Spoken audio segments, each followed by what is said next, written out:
Hari ini saya mau testimoni karena saya mengalami berdasarkan laporan WHO itu tahun 2018, saya terkena pembunuh nomor 1 di dunia.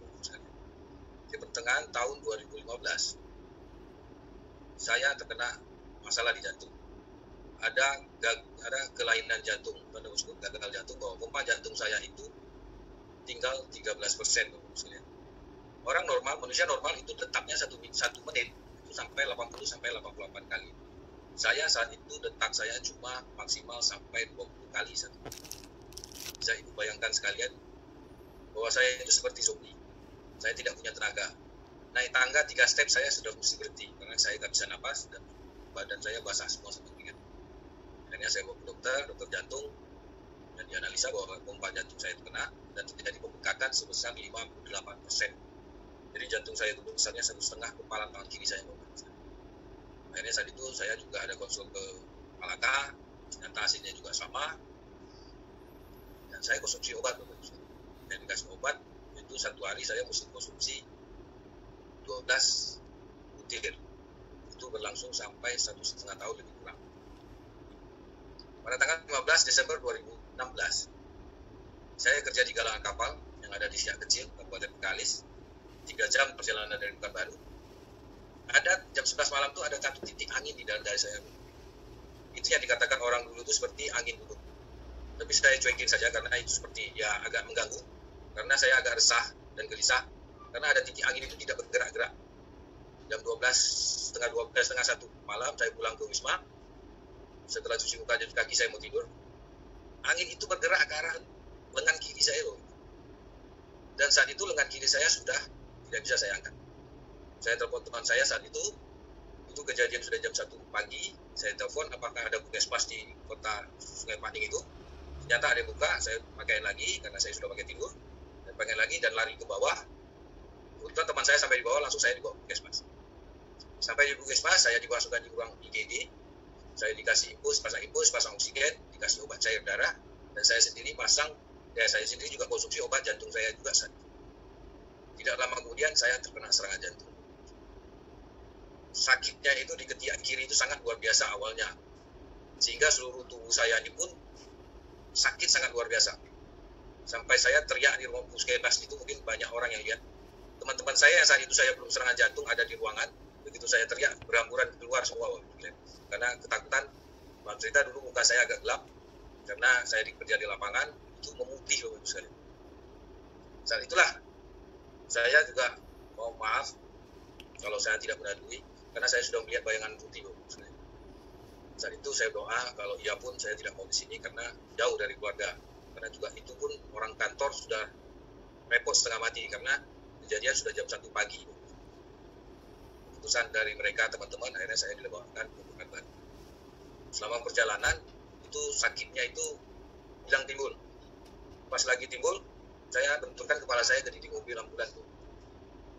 Ambulan hari itu saya sangat syukur sekali karena kebetulan di ambulan pada hari itu ada supir, ada ambulannya. Biasanya salah satu itu tidak ada kalau sudah pagi. Akhirnya saya lari ke rumah sakit swasta dan saya dicek semuanya. Ternyata kolesterol saya, trigliserida saya itu 895. Manusia normal itu cuma 150 sudah maksimal. Dan saya mesti dimasuk ke ruang ICU. Ruang ICU itulah dipasang monitor. Manusia normal itu kalau dipasang monitor itu detaknya ke atas Bapak Ibu sekalian. Kalau saya itu detaknya semua ke bawah. Jadi itu tidak ada yang lompatnya ke atas. Pada itu sampai 3 hari detak saya itu masih ke bawah. Karena saya mesti dibawa seorang ICU karena takut mereka itu ada serangan susulan. Karena serangan susulan ini lebih membahayakan katanya. Pada hari kelima baru itu ada detaknya ke atas, hari ke-6 saya dimasukkan ke ruang biasa. Dan itu saya keluar dari rumah sakit. Selama 1 minggu itu, setelah itu baru bulan Februari, saya ke dokter jantung saya lagi, saya di kateter. Dokter itu berkata, kalau ada penyumpitan, nanti kita langsung pasang aja ya Pak ringnya. Ya Pak, saya bilang begitu. Akhirnya sampai pada harinya, saya kateter, sang dokter terkejut sangat luar biasa sekali. Sampai dia geleng-geleng kepala. Dia berkatakan, kalau kasusnya sudah macam ini, saya angkat tangan Bapak. Karena 4 pembuluh utama jantung Bapak itu semua ada penyikitan dan ada 1 penyumbatan 100%.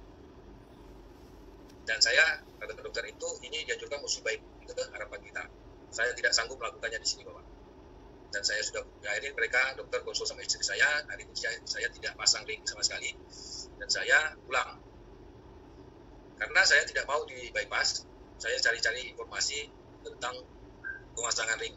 Karena kebetulan saya pegawai di suatu perusahaan swasta, saya ada BPJS, dan kalau BPJS itu nunggunya cukup lama, karena 3 bulan sekali cuma boleh 1 ring. Dan perkiraan mereka itu ada kira-kira lebih kurang 8 ring katanya. Akhirnya saya putuskan, saya ke IGN, Institut Jantung Negara Kuala Lumpur. Dan itu konsultasi sama dokter, seminggu kemudian saya balik lagi di April 2017. April 2017 itu saya, Pak Yusuf Santo bisa lihatin gambar kateter, gambar urat ya Pak. Nah itu, seperti gambar itu yang sebelah kiri itu, itulah penyempitannya Pak sekalian. Itulah pembuluh darah utama saya yang terjadi penyempitan. Dan hari itu juga saya pasang ring di IGN Kuala Lumpur. Itu hari itu saya pasang 4 ring. Karena dokter bilang ini mesti pasang 4 ring. Karena yang satu aja 3 ring, yang tengah itu, gambar tengah ke bawah itu ada yang agak melintang, itu ada 1 ring. Terus 3 minggu kemudian, di akhir April 2017, saya pasang lagi. Karena 4 pembuluh darah yang kena, saya pasang 4 lagi. Dan satu yang terakhir itu adalah yang penyumbatan 100%. Itu ada dikasih 1 ring. Tapi ring itu cuma kecil. Yang lain itu panjangnya minimal 3 cm. Jadi total saya masang ring pada bulan April 2017 itu di IGN adalah 9 ring. Biaya dikeluarkan sedikit Bapak Ibu, cuma 95.000. Tapi 95.000 ringgit. Bisa dikalikan adalah 300 juta lebih.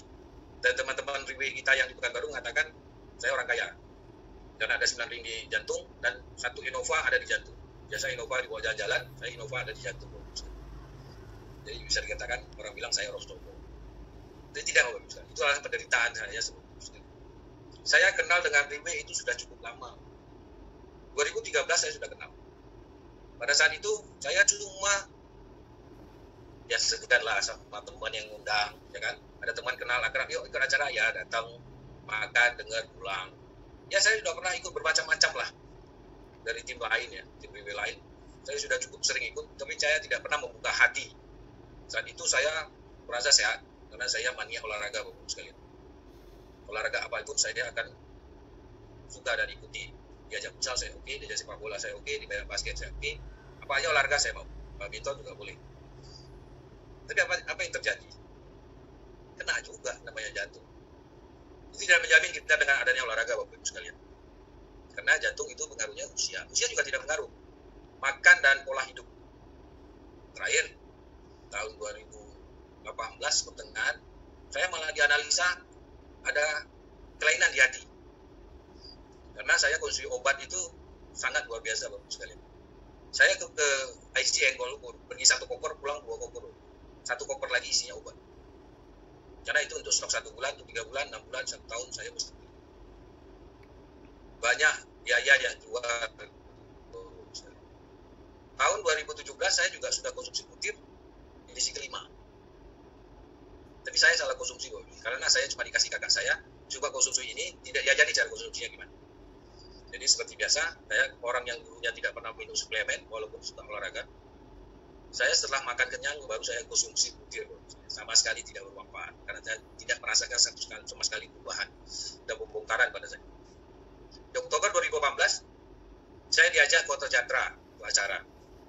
Kemudian udah leader Boni, leader upline saya itu sudah prospek saya, sudah sempat ya tidak percayalah sama Riwe ini gitu, sama butirnya karena saya sudah konsumsi butir 5. Oke, saya membuka hati, hari itu saya datang.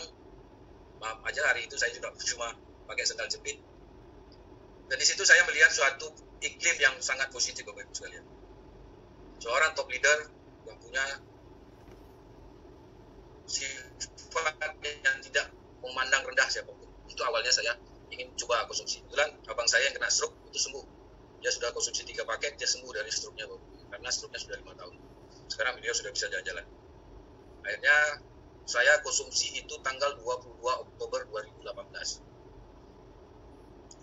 Saya konsumsi 2 pagi, sudah terjadi proses pembongkaran. Pembongkarannya sangat luar biasa. Saat itu saya demam, flu, batuk-batuk. Saya juga punya saraf kejepit yang sangat luar biasa hari itu sakitnya. Tapi tidak apa-apa karena leader boardnya bilang konsumsi sorenya, malamnya saya konsumsi lagi. Dan hari ketiga yang sangat parah Bapak sekalian. Saya tidak bisa bergerak, suhu tubuh saya itu sampai 40 derajat. Kalau hari ini saya dengan 40 derajat, Satgas COVID-19 sudah datang ke rumah saya. Saya sudah dianggap kena COVID-19. Pada hari itu ya itulah terjadi pembongkaran yang sangat luar biasa. Air kecil saya, buang air kecil itu warnanya kuning, sangat kuning. BAB itu hitam kayak oli dan baunya sangat luar biasa. Itu proses pembongkaran berlangsung sampai 4 hari. Saya masih konsumsi seperti semula, 2 pagi, 2 sore, 2 pagi, 2 sore. Dan ajaibnya pada hari Jumat, saya bangun tidur, saya sudah konsumsi 2 butir. Saya tidak merasakan satu hal penyakit yang ada dalam tubuh saya. Saya merasakan stamina saya naik. Karena setelah pasang ring pun, itu tidak membantu banyak Bapak-Ibu sekalian. Bisa dilihat dari foto itu yang pakai baju kaos, itu pada Oktober 2018, muka saya itu seperti orang yang tidak punya harapan hidup. Berat saya saat itu sudah 102 kilo. Muka saya menghitam, itu menghitam bukan karena kerjaan di lapangan, karena hitamnya itu dari dalam, karena sudah dianalisis hati saya sudah mulai kena. Itu setelah saya konsumsi 1 bulan, terjadi perubahan yang cukup signifikan. Karena pada minggu kedua, saya naikkan dosis saya, Bapak-Ibu sekalian. Dari 2 pagi 2 malam, menjadi 3 pagi 3 malam. Minggu berikutnya, saya naikkan lagi 3 pagi, 3 siang, dan 3 malam. Itu berlangsung cukup lumayan lama. Dan itu saya ke Jakarta, ada acara di Jakarta, kita pergi ke Sentul Convention Center. Yang bagi saya yang orang kena jantung, itu dari parkir bus sampai ke gedung, itu saya tidak sanggup jalan. Kalau dulunya, ternyata saat hari itu saya bisa melaksanakannya sampai di gedung, saya tidak merasakan capek yang begitu berpengaruh pada kondisi saya. Saya ikut acara sampai jam 1 pagi, saya tidak merasa capek, saya juga tetap fit Bapak-Ibu sekalian. Karena saat itu kalau saya ada kegiatan di luar, konsumsinya saya lebih bisa. Bisa 4 pagi, 4 siang, dan 4 malam. Karena dalam 6 bulan, saya itu habis 3 paket. Karena habis 1 minggu pertama, saya merasakan ini sangat luar biasa pengaruhnya terhadap fisik saya. Makanya saya tingkatkan terus, Bapak sekalian. Pada bulan Desember 2018, kita ke Singapura, seperti katakan Pak Haris tadi, dihadiri oleh 70.000.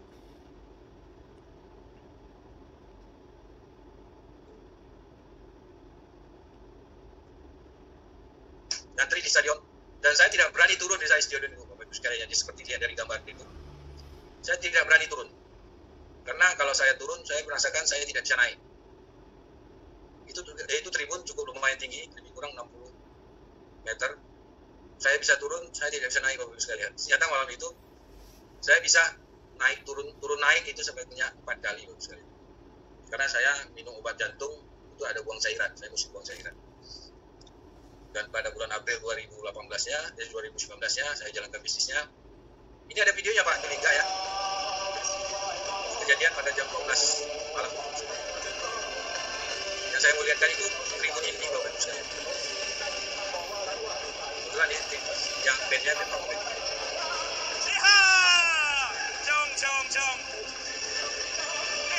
Tribun ini yang akan saya lihatkan. Karena tribun itu yang cukup menyiksa bagi seorang penyakit jantung. Ini bulan April 2019 saya jalankan bisnisnya karena di Riway kita dikasih peluang bisnis sekalian. Kita diberi 3 titik usaha, kita mesti jalankan sehingga saya paket ketiga itu sudah gratis. Karena saya mencapai peringkat 1 star. Sampai sekarang saya tidak konsumsi obat dokter.